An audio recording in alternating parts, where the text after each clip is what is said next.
Prime Minister Narendra Modi to address the grand finale of Smart India Hackathon today via video conferencing.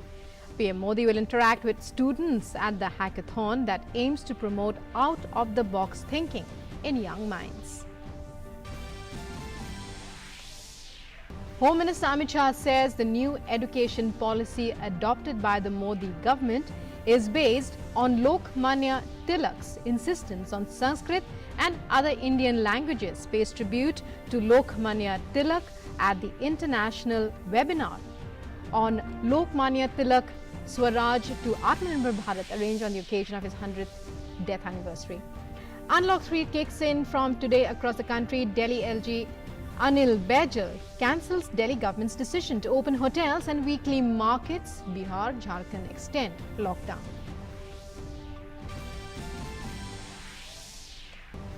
Fifth phase of Vande Bharat Mission begins from today. The fifth phase to bring back over 1,30,000 Indians stranded abroad in 1,200 flights. More than 8,92,000 stranded Indians have been repatriated under the mission so far. Scheduled international passenger services to remain suspended till 31st August.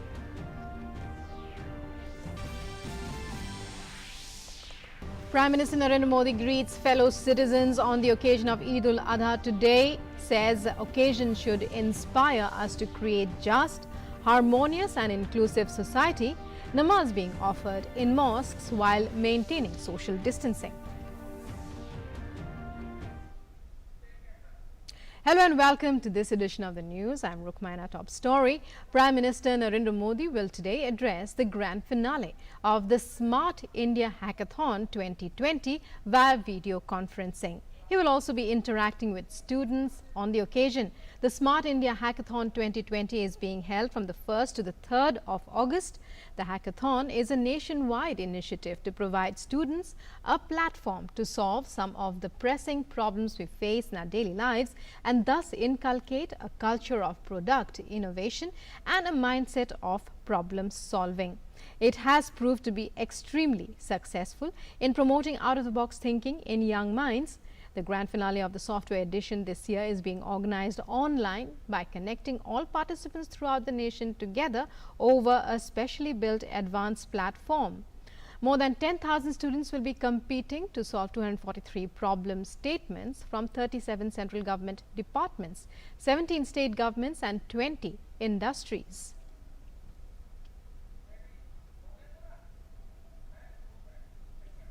Union Education Minister Dr. Ramesh Pokhriyal Nishank today inaugurated the grand finale of the 4th edition of Smart India Hackathon, the world's largest online hackathon. On the occasion, the Education Minister said that the Smart India Hackathon has provided a platform to millions of students of the country to refine their talent. जो भी समस्या होगी उसका समाधान करने के लिए हम तत्पर हैं, हमें ताकत है, हमें क्षमता है, हमें विजन है, हमें मुखरता है, हमें शिखरता है और कम समय में हम आपको कुछ भी करके दे सकते हैं। ये हैकाथन का जो विजन है, उस हैकाथन के विजन ने न केवल लाखों छात्र छात्रों के बीच प्रतिस्पर्धा को ही पैदा किया है, बल्कि उनकी प्रतिभा को निखारने का एक ऐसा अवसर दिया है जब वो एक योद्धा की तरह खड़े होकर आत्मविश्वास के साथ किसी भी क्षेत्र में आगे जाने के लिए अपने सभी रास्तों को तय कर सकता है। The Union Education Minister also said that the new education policy is based on new reforms, new ideas and new research that will take India to the pinnacle of the world. He said that Smart India Hackathon will realize the dream of Prime Minister Modi's idea of a self-reliant India.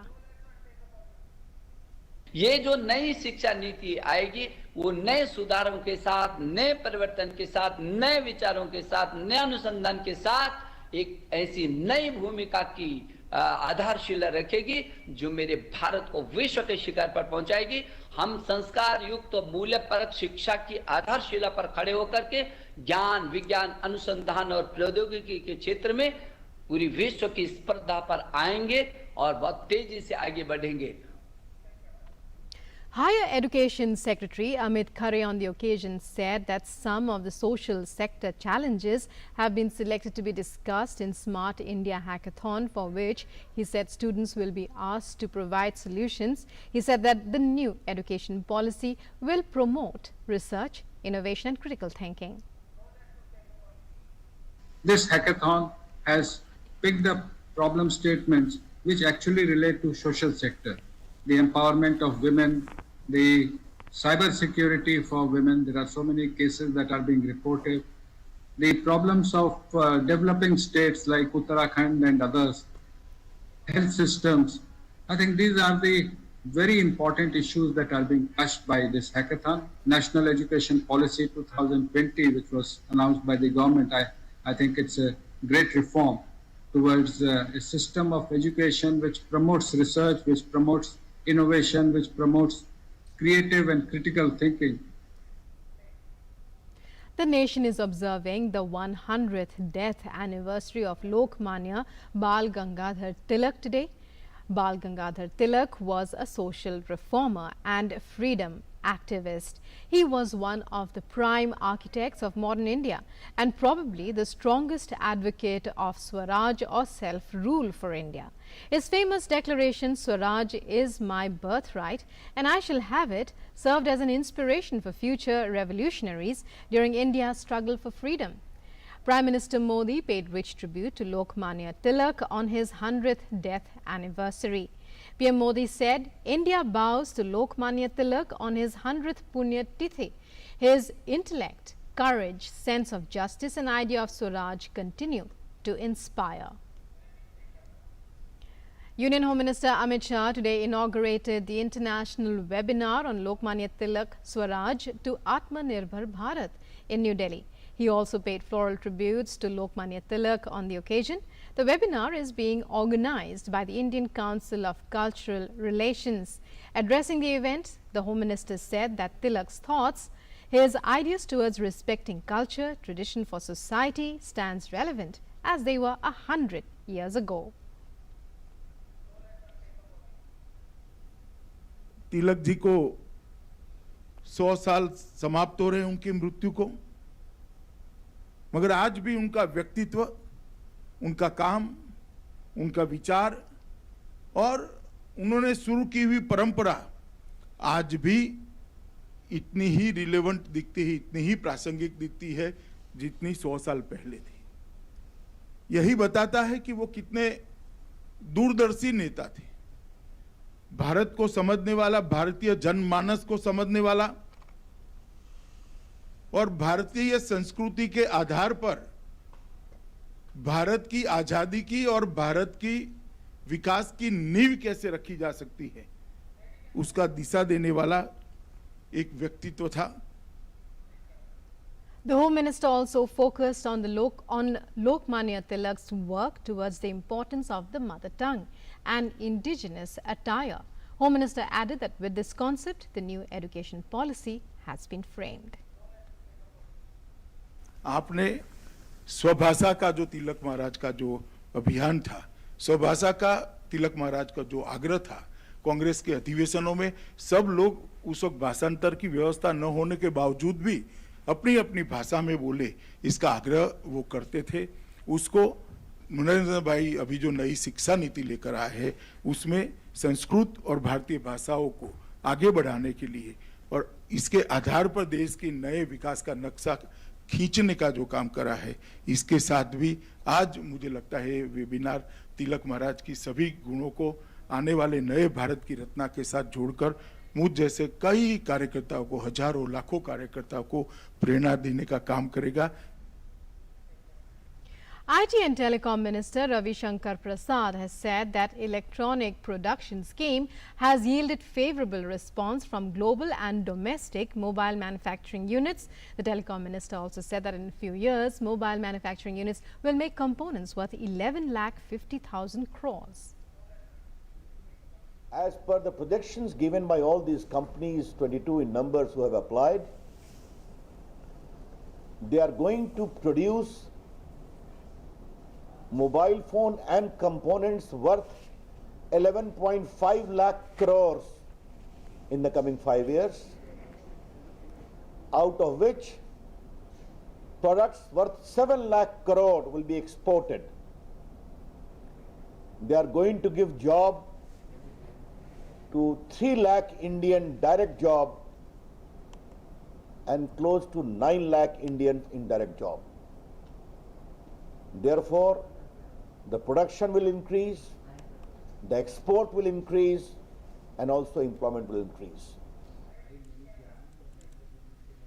Union Minister also welcomed global mobile manufacturing powers Apple and Samsung to invest in India and focused on working towards the Prime Minister's vision of making India a global manufacturing hub. Out of the global sales revenue of mobile phones, 2 companies occupy 60% of the global sales revenue. Apple 37%, Samsung 22%. Today I will say, Apple, welcome to India. Samsung, welcome to India. Expand your footprint in India. The Narendra Modi government sincerely wants India to become a global hub of electronic manufacturing. The new guidelines for opening up of more activities in areas outside containment zones came into effect from today. The process of phased reopening of activities has been extended further in Unlock 3. The new guidelines issued by the Home Ministry on Wednesday are based on feedback received from states and union territories and extensive consultations held with related central ministries and departments. According to the new guidelines, restrictions on movement of individuals during night curfew has been removed. Yoga institutes and gyms will be allowed to open from the 5th of August. In this regard, standard operating procedure will be issued by the Ministry of Health and Family Welfare to ensure social distancing and to contain the spread of COVID-19. Independence Day functions will be allowed with social distancing and by following other health protocols, as for example wearing of masks, etc. In this regard, instructions issued by MHA on 21st of July 2020 will be followed. After extensive consultation with states and union territories, it has been decided that schools, colleges and coaching institutions will remain closed till August 31st this year. International air travel of passengers has been permitted in a limited manner under the Vande Bharat mission. Further opening up will take place in a calibrated manner. Activities which will not be permitted during Unlock 3 include metro rail, cinema halls, swimming pools, entertainment parks, theatres, bars, auditoriums, assembly halls and similar places, social, political, sports, entertainment, academic, cultural, religious functions and other large congregations.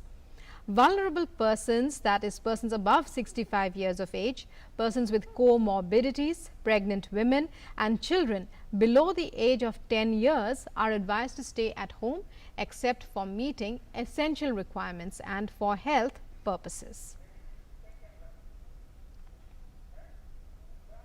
Delhi Lieutenant Governor Anil Baijal has rejected the Delhi government's decision to allow hotels and weekly markets under Unlock 3. However, the proposals regarding opening of hotels and hospitality services and opening of weekly bazaars has been deferred only for the time being. It will be reviewed by the State Disaster Management Authority later. Another proposal to allow patriwalas to operate for longer hours from today has been approved.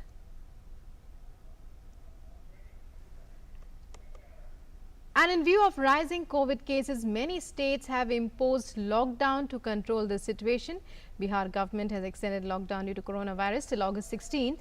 As per the order, the movement of individuals will remain strictly prohibited between 10 p.m. to 5 a.m. throughout the state except for essential activities. Offices, banks and other offices will function with 50% strength. Jharkhand has also extended lockdown related restrictions in the state outside containment zones up to the 31st of August. As per directions, all economic activities permitted prior to this order will continue. The new order also states that regular visits will be made in the homes of people who are under home quarantine to inquire about their health condition and remain updated about it.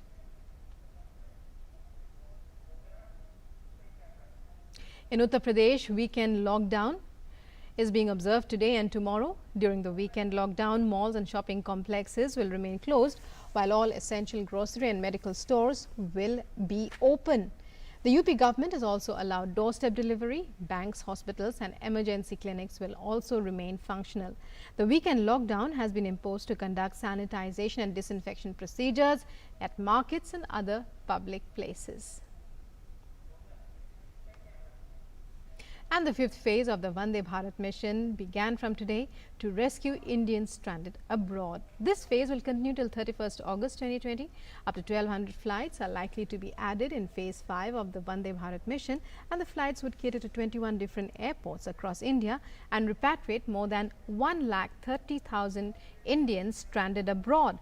More than 8,92,000 stranded Indians have been repatriated under the mission.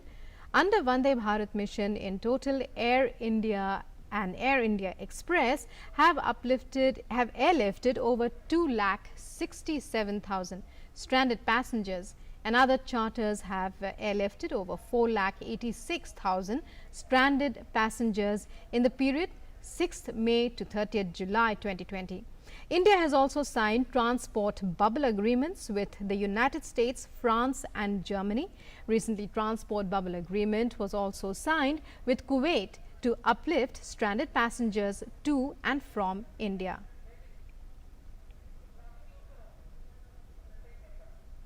Meanwhile, the aviation regulator DGCA on Friday extended suspension of scheduled international flights to and from the country till the 31st of August.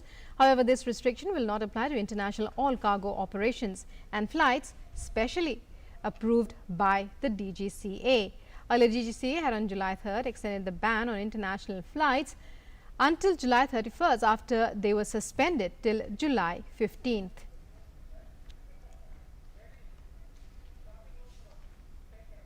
Moving on, in a major blow to the customs probe of smuggling of gold via diplomatic baggage, primary suspects Swapna Suresh and Sandeep Nair were produced before the additional Chief Judicial Magistrate in Kochi today. Custody of both the accused have been extended till August 21st. The duo were arrested by Customs Preventive Commissionerate on July 24th when they were produced before the Special NIA court here as their custody period ended. Earlier, NIA interrogated former Principal Secretary of Kerala, Chief Minister M. Shiv Shankar, for the second day yesterday in Kochi.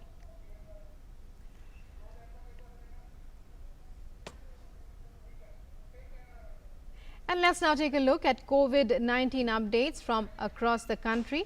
A total of 10,94,374 people have recovered in the country so far, and 36,569 recoveries have been reported in the past 24 hours. With this, the recovery rate has touched 64.53%. The mortality rate due to the virus has further declined to 2.15% in the country. Presently, the total number of active corona cases in the country numbers 5,65,103.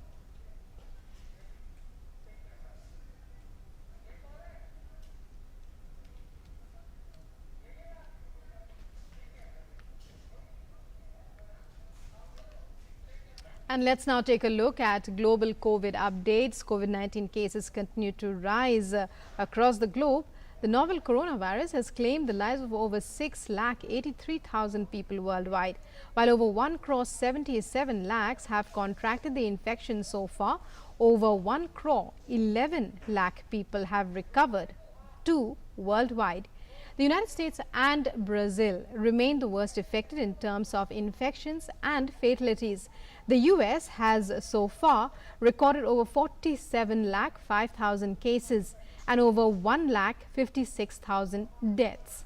Brazil has crossed the 26 lakh mark and recorded over 26,66,000 infections and over 92,000 deaths.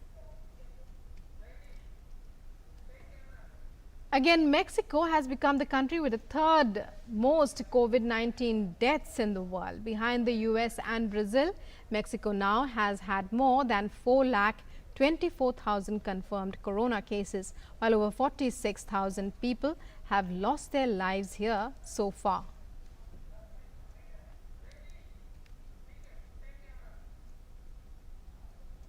Meanwhile, Eid-ul-Adha is being observed with religious fervour and due reverence across the country today.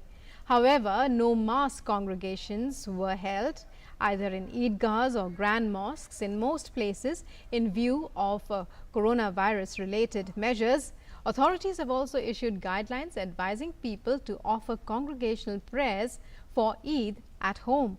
The faithful offered Eid prayers in local mosques and at their homes in compliance with lockdown norms and guidelines issued to contain the spread of the virus. President Ramnath Kovind, Vice President Venkaiah Naidu and Prime Minister Narendra Modi have greeted the people on the occasion of Eid-ul-Adha. On this festive occasion, President has asked people to share their happiness with others and promote mutual harmony. Extending greetings and good wishes on the occasion, the Vice President said the festival inspires us to inculcate empathy, practice sacrifice and promote peace and universal brotherhood. The Prime Minister also extended greetings saying, "May this day inspire us to create a just, harmonious and inclusive society."